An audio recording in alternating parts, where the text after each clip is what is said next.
Coming. ನನ್ನ husband ಹೇಳ್ದಂಗೆ ನಾನೇನು ಮಾತಾಡಲ್ಲ, ಬಿಕಾಸ್ ಎಲ್ಲ ಅವ್ರು ಮಾತಾಡಿದ್ದಾರೆ. ಬಟ್ ಒಂದೇನು ಅಂದರೆ, ನಮ್ಮ ಕನ್ನಡ ಜನತೆ ಈ ಸಾಂಗ್ನ ನೋಡಿ ಹರಿಸಿ ಹಾರೈಸಿ ಹಿಟ್ ಮಾಡಬೇಕಾಗಿ ಅಂತ ಕೇಳ್ಕೊಂಡಿದ್ದೀನಿ. Thank you so much. ಆಮೇಲೆ ಸಾರಿ, ಇನ್ನೊಂದು ಹೇಳಬೇಕು. ಇದನ್ನು ಈ ಆ ಸಾಂಗ್ಸ್ ಎಲ್ಲ ಮಾಡಾದ್ಮೇಲೆ ಯಾವುದಾದ್ರೂ ಒಂದು ಆಡಿಯೋ ಕಂಪ್ನಿ ನಮಗೆ ಬ್ಯಾಕಪ್ ಆಗಿ ನಿಂತ್ಕೊಳ್ಳೇಬೇಕು. ಒಂದು ಸತಿ ಹರಿಯಣ್ಣ ಹಿಂಗೆ ಕಾಲ್ ಮಾಡಿ ಅಪ್ಪಿ ಏನು ಮಾಡಿದೆ ಸಾಂಗು, ಯಾರು ಮಾಡ್ತಿದ್ದಾರೆ ಅಣ್ಣ, ಯಾರೋ ಒಂದು ಇಬ್ರು ಈ ಥರ ಕೇಳಿದ್ರು, ಹಂಗೆಲ್ಲ ಆಯಿತು, ನನಗೇನೋ ಇದು ನನಗೆ ಇಷ್ಟ ಆಗಲಿಲ್ಲ ಅಣ್ಣ, ನಂದಿದ್ರಲ್ಲೇ ರಿಲೀಸ್ ಮಾಡೋಣ ಅಂತಿದ್ದೀನಿ ಅಂತ ಅಂದ್ಬಿಟ್ಟು ಅಂದೆ. ಅದಕ್ಕೆ ಯಾಕಪ್ಪ ನಿಮ್ಮದು ಡಿ ಬೀಟ್ಸ್ ಇಲ್ವಾ, ಬಾಯಲ್ಲಿ ಮಾತಾಡೋಣ ಅಂತ ಅಂದ್ಬಿಟ್ಟು ಕರೆದ್ರು. ಒಂದಿನ ಹೋದರೆ ಮೇಡಮ್, ಶೈಲಜಾ ಮೇಡಮ್ ಅವರು ಇಬ್ಬರು ಇದ್ದರು. ಜಸ್ಟ್ ನಂಬ್ತಿರೋ ಇಲ್ಲೋ ಗೊತ್ತಿಲ್ಲ, 2 ನಿಮಿಷ ಅವರೊಂದೇನೋ ಹೇಳಿದ್ರು, ನಾನೊಂದೇನೋ ಹೇಳಿದ್ವಿ. ನಿಮ್ಮ ಸಂಸ್ಥೆ ನಿಮ್ಮದೇ ಡಿ ಬೀಟ್ಸು ಅರ್ಜುನ, ಏನು ಬೇಕಾದರೂ ಮಾಡು, ನಾವು ಜೊತೆಗೆ ನಿಂತ್ಕೋತೀವಿ, ನಾವು ಇರ್ತೀವಿ ಅಂತಂದ್ಬಿಟ್ಟು ಹೇಳಿದ್ರು. Thank you Shailaja madam. ಯಾಕೆ ಅಂತಂದರೆ ಅವರು ಹಾನೆಸ್ಟಾಗಿ ಅವ್ರ ಮಾತುಗಳಲ್ಲಿ ಇರುತ್ತೆ, ಬಟ್ ಮಾತಾಡೋದು ಸ್ವಲ್ಪ ರೂಡ್ ಅಂತ ಅನಿಸುತ್ತೆ ಮುಖ ನೋಡಿದಾಗ ಅವ್ರು ಮಾತಾಡ್ತಾ ಇರ್ಬೇಕಾರೆ. ಬಟ್ ಅವ್ರು ಹೇಳೋ ಏನು ಪದಗಳಿರ್ತಾವಲ್ಲ ಅವು ಪ್ರಾಪರ್ ಆಗಿರುತ್ತೆ. ಬಟ್ ಅವ್ರು ಹೇಳೋ ವಾಯ್ಸ್ ಮಾತ್ರ ಸ್ವಲ್ಪ ಏನು ಹಿಂಗೆ ಹೇಳ್ತಾ ಇದಾರಲ್ಲ ಇವರು ಅಂತ ಅನಿಸುತ್ತೆ. ಬಟ್ ಹಿಂದೆಗಡೆ ಚೆನ್ನಾಗಿ ಆ ಒಂದು ಪ್ರೀತಿ ಮತ್ತು ಅದರ ಆ ಒಂದು ಮ್ಯೂಸಿಕ್ ಮೇಲಾಗ್ಬೋದು, ಆ ಕೆಲಸಗಳ ಮೇಲಾಗ್ಬೋದು, ಒಂದು ಅದ್ಭುತವಾದಂಥ ಒಂದು ಪ್ರೀತಿ ಇರುತ್ತೆ. Thank you so much madam. Thank you Hariyanna, ನೀವು ಬಂದಿಲ್ಲ. ನಮ್ಮ ಜೊತೆಯಾಗಿ ನಿಂತಿದ್ದು ನಮ್ಮ ಫ್ರೆಂಡ್ ರವಿ ಕಿರಣ್ ಅಂತ, ಈ ಸಿನಿಮಾದ ಕೋ ಪ್ರೊಡ್ಯೂಸರ್. ಪ್ರತಿ ಹಂತದಲ್ಲೂ ನಮಗೆ ತುಂಬ ಸಾಥ್ ಕೊಟ್ಟು ನಮ್ಮ ಜೊತೆ ನಡೆದಿದ್ದಾರೆ. Thank you mister R K, that's how we call him.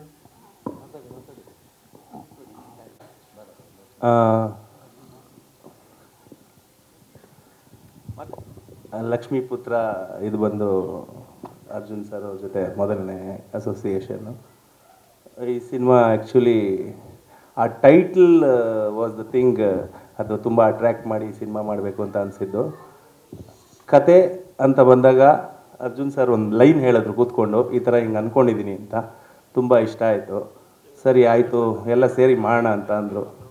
So ಆಯಿತು ಅಂತ ಅಂದು ಅವ್ರ ಜೊತೆ ಅಸೋಸಿಯೇಟ್ ಆಗಿ ಮಾಡ್ತಾಯಿದ್ದೀವಿ. ಫಸ್ಟು ನನ್ನ ಸಿನಿಮಾ ಶುರುವಾದಾಗ ನನ್ನ ಜೊತೆ ಅಸೋಸಿಯೇಟ್ ಆಗಿದ್ದೆ ಆರ್ ಕೆ. ಅಲ್ಲಿಂದನೇ ಶುರುವಾಗಿದ್ದು, ಅಲ್ಲಿಂದನೇ ಡೈರೆಕ್ಟು ಅರ್ಜುನ್ ಜನ್ಯ ಹತ್ರ ಹೋದ್ವಿ. ಅದಾದಮೇಲೆ ಫಸ್ಟು ಲಕ್ಷ್ಮಿ ಯಾರು ಅಂತ ಹುಡುಕ್ತಿದ್ದಾಗ ನಮಗೆ ಸಿಕ್ಕಿದ್ದು ಅದ್ಭುತವಾದಂಥ ಒಂದು ಲಕ್ಷ್ಮಿ, ನಮ್ಮ ತಾರಮ್ಮ.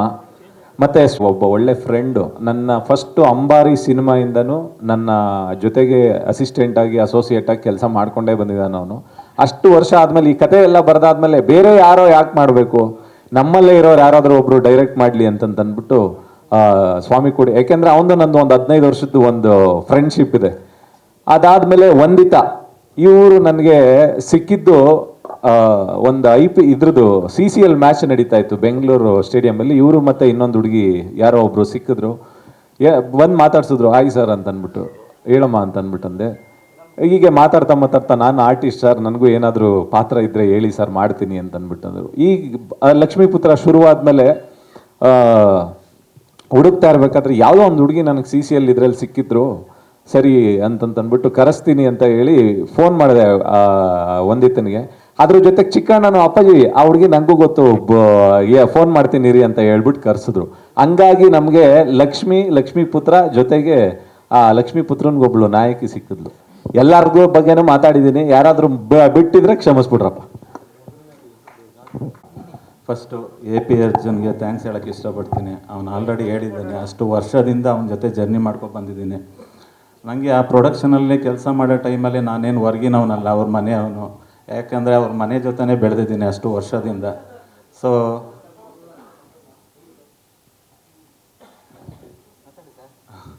ಅವ್ರ ಜೊತೆನೇ ಇದ್ದೀನಿ ಅಷ್ಟು ವರ್ಷದಿಂದ, 20 ವರ್ಷದಿಂದ.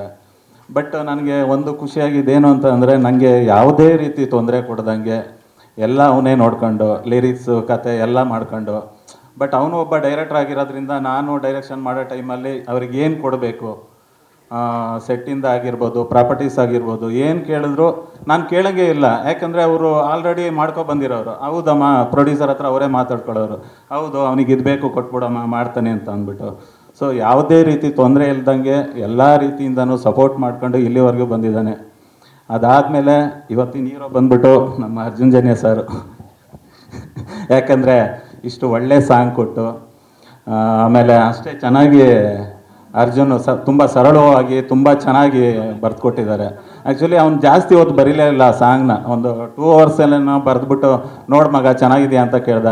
ಹ್ಞೂ ಮಗ ಚೆನ್ನಾಗಿದೆ ಅಂತ ಅಂದರೆ ಸರಿ ಒಂದ್ಸಲಿ ಬರ್ತೀನಿ ಇರು ಅಂತ ಅಂದ್ಬಿಟ್ಟು ಇನ್ನೊಂದು ಹಳೆ ತಗೊಬಂದ. ಇನ್ನೊಂದು ವರ್ಷನ್ ಇದೆ ನೋಡಿ ಅಂತ ಅಂದ. ಅಯ್ಯಯ್ಯೋ ಇದೇ ಚೆನ್ನಾಗಿದೆ ಇನ್ನೊಂದು ಏನಕ್ಕೋ ಅಂತ ಕೇಳ್ದೆ. ಇಲ್ಲ ಇಲ್ಲ ಆಪ್ಷನ್ ಇದ್ದರೆ ಒಳ್ಳೇದು ಅಂತ ಅಂದ. ಸೊ ಅಷ್ಟೊಂದು ಅವನು ಬರವಣಿಗೆ, ಅವ್ನು ಕೂತ್ಕೊಂಡ್ರೆ 2 ವಾರಲ್ಲೇ ಬರೀತಾನೆ, ಇಲ್ಲ ಅಂತಂದರೆ 15 ದಿನ ಆದರೂ ಬರೆಯೋದಿಲ್ಲ ಆ ಥರ. ಅವ್ನು ಬೋರ್ಡ್ ಬಂದಂಗೆ ಇರ್ತಾನೆ. ಸೊ ನಮ್ಮದೇ ಬೇರೆ ಸಾಂಗ್ ಬೇಕಾದ್ರೆ ಬರ್ಕೊಡ್ತಾನೆ, ನಮ್ಮದೇ ಸಾಂಗ್ ಬರೀ ಅಂತಂದರೆ ನಮ್ಮದೇ ಎಲ್ಲ ಬರೆಯೋಣ ಬಿಡು ಅಂತ. ಸೊ ಅಷ್ಟೊಂದು ಅವನದು ನಂದು ಬಾಂಧವ್ಯ ಇರೋದು. ಸೊ ಇಲ್ಲಿವರೆಗೂ ಎಲ್ಲರೂ ಸಪೋರ್ಟ್ ಮಾಡ್ಕೊಂಡು ಇಲ್ಲಿವರೆಗೂ ಬಂದಿದ್ದಾರೆ. ಅದೇ ರೀತಿ ನಮ್ಮ ಚಿಕ್ಕಣ್ಣ ಸಾರು, ಇದಕ್ಕಿಂತ ಮುಂಚೆ ಅವ್ರ ಜೊತೆ ವರ್ಕ್ ಮಾಡಿದ್ದೆ, ಬಟ್ ಹೀರೋ ಆಗಿ ವರ್ಕ್ ಮಾಡ್ತಾ ಇರೋದು ನನಗೆ ತುಂಬ ಖುಷಿಯ. ನಾನು ಡೈರೆಕ್ಟ್ರ್ ಆಗೋದಕ್ಕೆ ಒಂದು ರೀತಿ ಚಿಕ್ಕಣ್ಣನೂ ಕಾರಣನೇ. So thank you Chikkanna, wish you happy birthday. ಮತ್ತು ತಾರಮ್ಮ ಅವರು ಈ ಸಾಂಗಲ್ಲಿಲ್ಲ, ಬಟ್ ಪಿಕ್ಚರ್ ಪೂರ್ತಿ ಇದ್ದಾರೆ. ಲಕ್ಷ್ಮೀಪುತ್ರ ಪಿಕ್ಚರಲ್ಲಿ ಪೂರ್ತಿ ಇದ್ದಾರೆ. So thank you. ಮತ್ತು ಡಿ ಬೀಟ್ ಸಂಸ್ಥೆಗೆ ಥ್ಯಾಂಕ್ ಯು ಅಮ್ಮ. ಮತ್ತು ನಮ್ಮ ಹೀರೋಯಿನ್ ಇಬ್ಬರು ಚೆನ್ನಾಗಿ ಮಾಡಿದ್ದಾರೆ ನಮ್ಮ ಇದರಲ್ಲಿ. ಇನ್ನು ನೆಕ್ಸ್ಟ್ ಇದರಲ್ಲಿ ಈಗ ಸಾಂಗ್ ನೋಡಿದ್ದೀರಾ, ಸಾಂಗ್ ಥರನೇ ನಿಮಗೂ ಪಿಕ್ಚರ್ ಕೂಡ ತುಂಬ ಇಷ್ಟ ಆಗುತ್ತೆ, ಆ ಗ್ಯಾರಂಟಿ ನಾನು ಕೊಡ್ತೀನಿ. ಅಷ್ಟು ಚೆನ್ನಾಗಿ ಬಂದಿದೆ. ಸಿಂಗರ್ಸು ತುಂಬ ಮುದ್ದಾಗಿ ಆಡಿದ್ದಾರೆ, ಎಲ್ಲ ಕನ್ನಡ ಪ್ರತಿಭೆಗಳು. ದರ್ಶನ್ ಅವರು ಮತ್ತು ಪೃಥ್ವಿ ಭಟ್ ಅವರು. Thank you.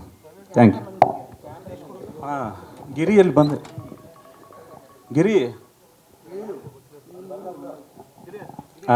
ಇದು ಸಾಂಗ್ ನೋಡಿದ್ದೀರಾ ನೀವು, ಅದರಲ್ಲಿ ವಿಜುವಲ್ ಟ್ರೀಟ್ಮೆಂಟ್ ಏನಿದೆ ಅದು ಕ್ರೆಡಿಟ್ ಏನಿದ್ರು ನಮ್ಮ ಗಿರೀಶ್ ಗೌಡ ಅವ್ರಿಗೆ ಹೋಗ್ಬೇಕು.